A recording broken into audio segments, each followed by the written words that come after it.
महामहिम देवियों और सज्जनों, महामहिम राष्ट्रपति अबीर अहमद, इथियोपिया के संघीय गणराज्य के प्रधानमंत्री, महामहिम राज्य सभा और सरकारों और प्रतिनिधिमंडलों,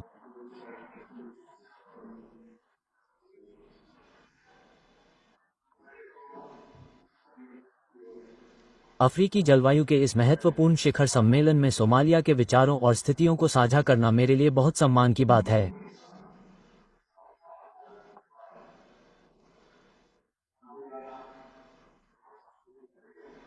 सोमालिया लंबे समय से जलवायु परिवर्तन का शिकार रहा है और इसके अधिकांश लचीलेपन को कवर करने वाले संस्थानों के निर्माण में बहुत व्यस्त रहा है।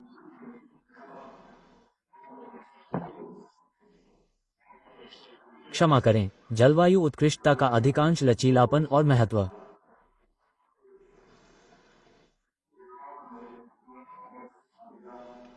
सोमालिया के संघीय गणराज्य की ओर से मैं इस महान शहर अबाबा में दूसरे अफ्रीका जलवायु शिखर सम्मेलन की मेजबानी के लिए इथियोपिया की सरकार और लोगों और अफ्रीकी संघ आयोग के प्रति अपनी गहरी कृतज्ञता व्यक्त करता हूं।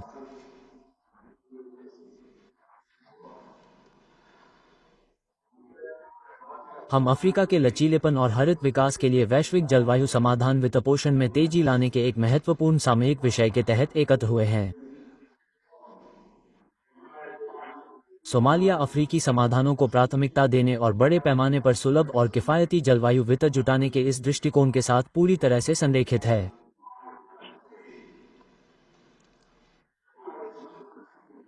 वैश्विक ग्रीनहाउस गैस उत्सर्जन में सोमालिया का योगदान नगण्य है। हालांकि हम दुनिया के सबसे जलवायु संवेदनशील देशों में से एक हैं जो बार बार होने वाले जलवायु संबंधी झटकों से पीड़ित हैं जिन्हें सहना बहुत कष्टदायक है। जलवायु संकट सोमाली लोगों पर भारी पड़ रहा है।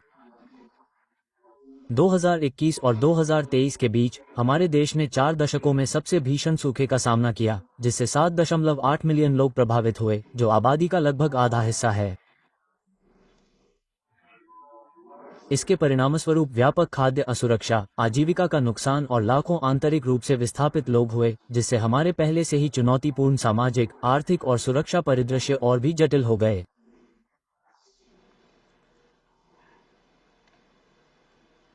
महामहिम देवियों और सज्जनों, अफ्रीकी एजेंडे में प्राथमिकताएं निहित हैं।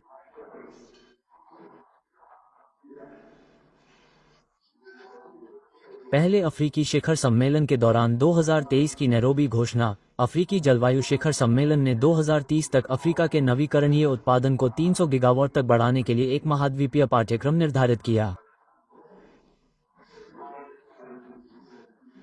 इसके लिए लगभग $600 बिलियन और वैश्विक वित्तीय ढांचे में सुधार की आवश्यकता है ताकि राष्ट्रों को विकास और जलवायु कार्रवाई के बीच चयन न करना पड़े।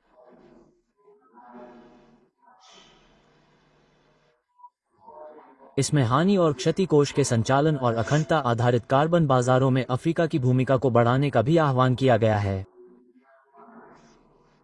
सोमालिया इस एजेंडे के साथ मजबूती से खड़ा है।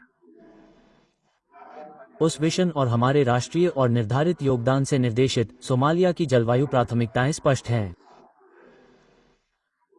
नंबर 1, बड़े पैमाने पर अनुकूलन के माध्यम से जीवन और आजीविका की रक्षा करना।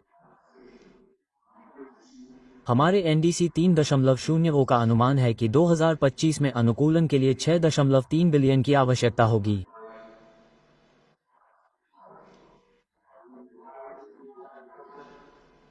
2035 में जलवायु स्मार्ट कृषि और पशुधन, जल सुरक्षा, स्वास्थ्य, आपदा तैयारी, मानव बस्तियों के लिए लचीला तटीय संरक्षण, मत्स्य पालन, स्वच्छ ऊर्जा पहुंच और वर्षा भूमि बहाली शामिल है।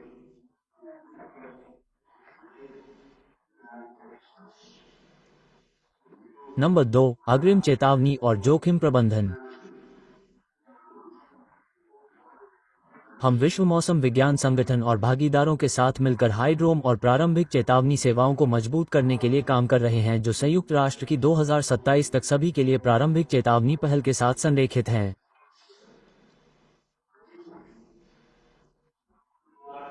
इस संबंध में सोमालिया अपने राष्ट्रीय मौसम विज्ञान कार्यालय की स्थापना की प्रक्रिया में भी है, जिसे पहले ही कैबिनेट द्वारा अनुमोदित किया जा चुका है और अब संसद द्वारा अनुमोदन की प्रतीक्षा है। नंबर 3, सस्ती ऊर्जा में तेजी लाना।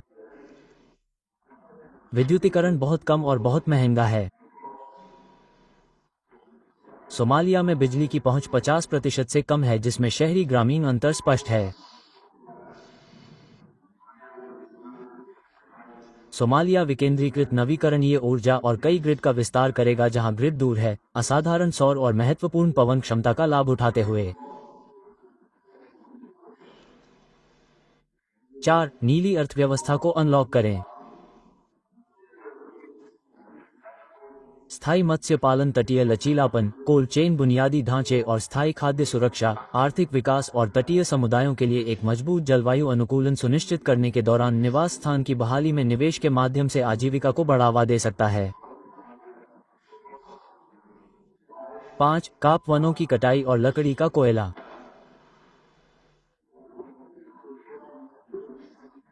हम सोमाली चारकोल निर्यात पर संयुक्त राष्ट्र सुरक्षा परिषद के प्रतिबंध को लागू करने और देश में व्यवहार्य स्वच्छ ऊर्जा विकल्प और पुनर्जीवन कार्यक्रम प्रदान करने के लिए प्रतिबद्ध हैं, जहां हमने चारकोल के कारण सेना खो दी।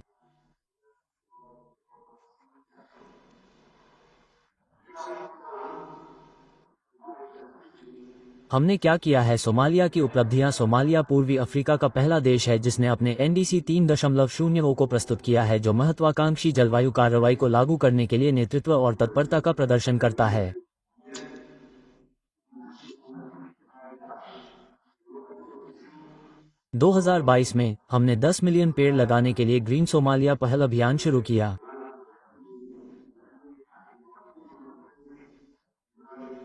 और 2023 में हम वनों की कटाई और जैव विविधता हानि से निपटने के लिए 100 मिलियन प्रतिज्ञा के साथ महान हरी दीवार पहल में शामिल हुए।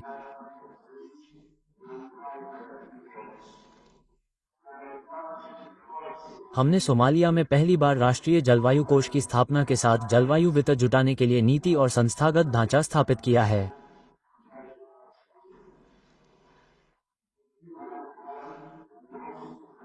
ग्रीन क्लाइमेट फंड ने 2024 में सोमालिया के लिए 100 मिलियन की त्वरित साझेदारी की घोषणा की और जेफ और अनुकूलन कोष दोनों हमारी सरकार के साथ सार्थक रूप से जुड़ रहे हैं।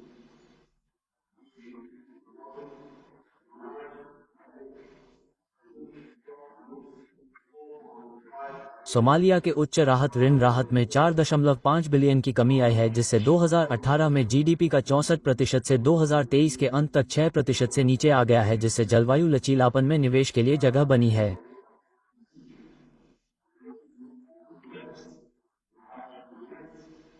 हमारी सरकार घरेलू राजस्व बढ़ाने पर भी ध्यान केंद्रित कर रही है। सार्वजनिक वित्तीय प्रबंधन को और मजबूत करना और अपने साझेदार के साथ जमीनी स्तर पर लचीलापन बनाने के लिए निवेश आकर्षित करने के लिए अनुकूल निवेश वातावरण बनाना।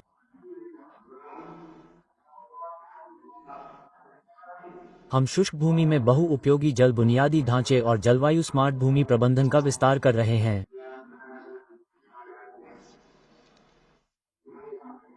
शबेला और जुबा नदियों के किनारे नहर और समतल राहत कार्य आपदा नुकसान को कम करने और खाद्य सुरक्षा में सुधार करने में मदद कर रहे हैं। सोमालिया में अवसर। सोमालिया महाद्वीप की नवीकरणीय खोज को पूरा करने में मदद करने के लिए तैयार है। निजी डेवलपर्स और समुदाय सौर हाइब्रिड मिनी ग्रिड का सह निर्माण कर रहे हैं और बढ़ रहे हैं।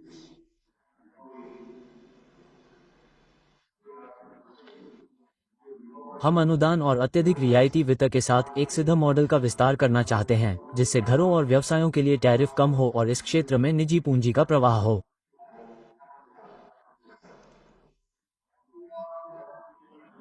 हमारी नीली अर्थव्यवस्था एक लचीलापन इंजन, टिकाऊ मत्स्य पालन, मैंग्रोव को बहाल करने और छोटी लाइनों और जलवायु स्मार्ट तटीय बुनियादी ढांचे का निर्माण कर सकती है, अगर नैरोबी घोषणा में संदर्भित लक्षित किफायती वित्त और महासागर जलवायु साझेदारी संदर्भ द्वारा समर्थित हो।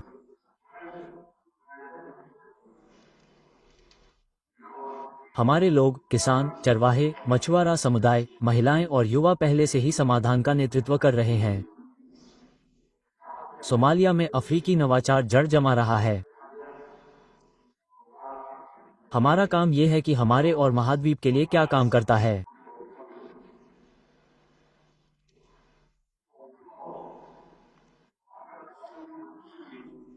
अफ्रीका की हमारी मूल स्थिति सही पैमाने पर और सही शर्तों पर वित्त प्रदान करना है। नंबर 1, हानि और क्षति को संचालित करना और पूंजीकरण करना है। प्रतिज्ञाओं से पूर्वानुमानित वितरण तक ले जाना है, जो सोमालिया जैसे अग्रिम पंक्ति के देशों तक जल्दी पहुंचता है और इसे सीधे राष्ट्रीय प्राथमिकताओं के साथ जोड़ता है।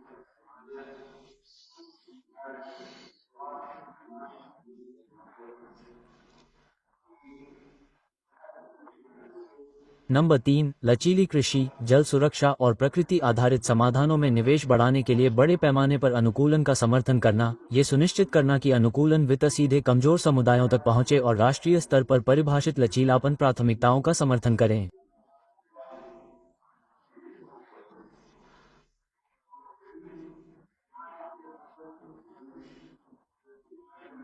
सोमालिया ने 2035 तक उत्सर्जन को 34% तक कम करने के लिए सशर्त एनडीसी लक्ष्य को फिर से लागू किया है, जबकि जीवन की सुरक्षा, खाद्य प्रणाली, जल स्वास्थ्य और बुनियादी ढांचे को हमारे विकास पथ के केंद्र में रखा है।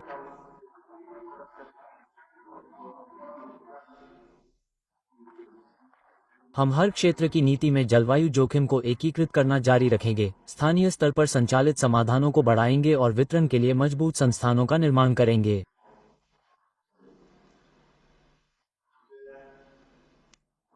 श्रीमान अध्यक्ष, महामहिम, अफ्रीका का मामला सम्मोहक है और वैश्विक अर्थव्यवस्था को डिकार्बोनाइज करना अफ्रीका में विकास को पूरा करने से अविभाज्य है।